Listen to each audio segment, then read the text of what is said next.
सभी rockets mission को तयशुदा ऊंचाई तक पहुंचाकर अलग हो जाते हैं, जिसके बाद मिशन तो अपना सफर जारी रखता है, मगर रॉकेट के इन पार्ट्स का क्या होता है?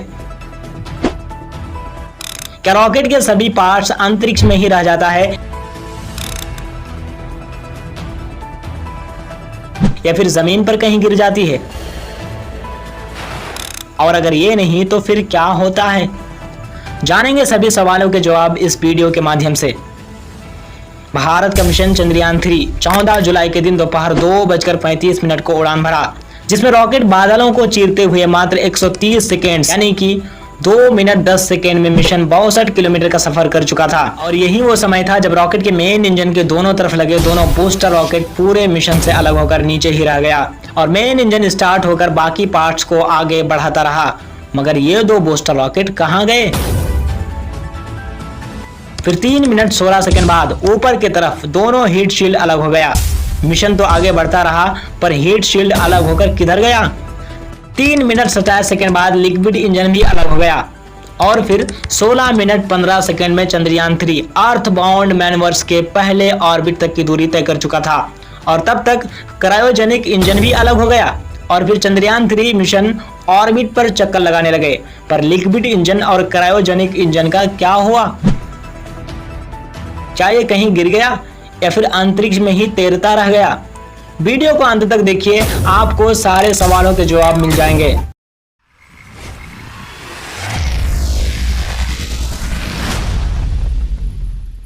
नंबर 1, बूस्टर रॉकेट, जो मेन इंजन के दोनों तरफ लगा होता है, जिसका काम है मिशन को धरती के सरफेस से छोड़कर उड़ान भरने में बूस्ट करना। असल में धरती की ग्रेविटी काफी ज्यादा है। ग्रेविटी से बाहर जाने के लिए बिना बूस्टर रॉकेट के मिशन उड़ान भरने में नाकाम रहेगा। इसलिए रॉकेट बूस्टर को दोनों तरफ लगाया जाता है ताकि ये गुरुत्वाकर्षण के खिलाफ एनर्जी पैदा करे, जिससे मिशन को धरती के सरफेस को छोड़कर उड़ान भरने में मदद मिले। 62 किलोमीटर की ऊंचाई तक पहुंचकर काफी हद तक धरती अपना गुरुत्वाकर्षण बल खो देता है। इसी कारण से रॉकेट बूस्टर भी अलग हो जाता है क्योंकि इसकी जरूरत नहीं होती। इसके अलग होने के बाद इस पर स्पेस एजेंसी द्वारा पूरा कंट्रोल रखा जाता है। वैज्ञानिक अपने कंट्रोल से इसे किसी आसपास के महासागर में गिरा देते हैं। इन रॉकेट बूस्टर में पहले से पैराशूट लगा होता है, जिससे इन बूस्टर को कंट्रोल करके सागरों में गिराना आसान हो जाता है।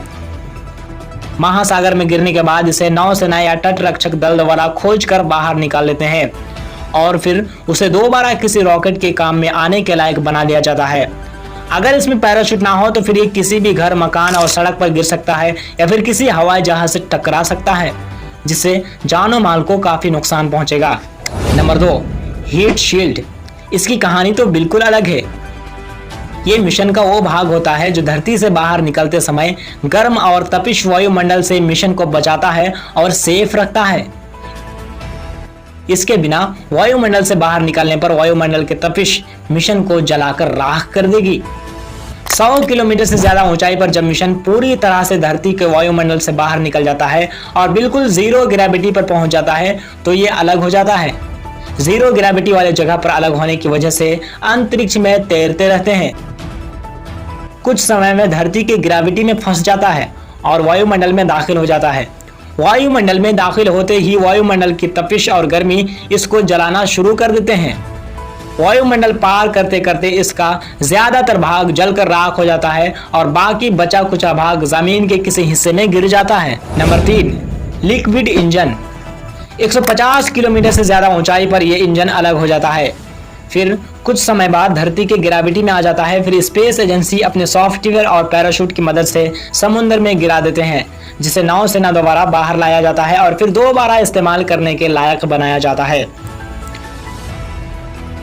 Number 4, cryogenic engine. इसके अलग होने का तरीका बिल्कुल यूनिक है। ये चलते चलते अचानक बंद हो जाता है, जिससे सैटेलाइट या मिशन कई किलोमीटर आगे निकल जाता है और क्रायोजेनिक इंजन पीछे रहकर उसी स्पीड में तैरता है जिस स्पीड से मिशन को छोड़ता है। ऐसे में स्पेस एजेंसी इस पर पूरी नजर रखते हैं। जब ये भी ग्रेविटी में फंस जाता है तो फिर इसे भी समुद्र में गिरा देते हैं। किसी भी स्पेस एजेंसी का मिशन से अलग हुए रॉकेट के पार्ट्स पर नजर रखना जरूरी होता है, वरना ये किसी भी हवाई जहाज या घर, मकान और सड़कों पर गिर के तबाही मचा सकता है। उम्मीद है कि आपके सारे कंफ्यूजन खत्म हो गया है। तो फिर चैनल को सब्सक्राइब कर लीजिए ताकि हम जल्दी 1000 सब्सक्राइबर्स को पूरा कर सके। लाइक बटन दबाकर दोस्तों के साथ शेयर कीजिए। याद रखिए, ज्ञान बांटने से बढ़ता है। वीडियो के आखिरी सेकंड तक बने रहने के लिए आपका बहुत बहुत शुक्रिया।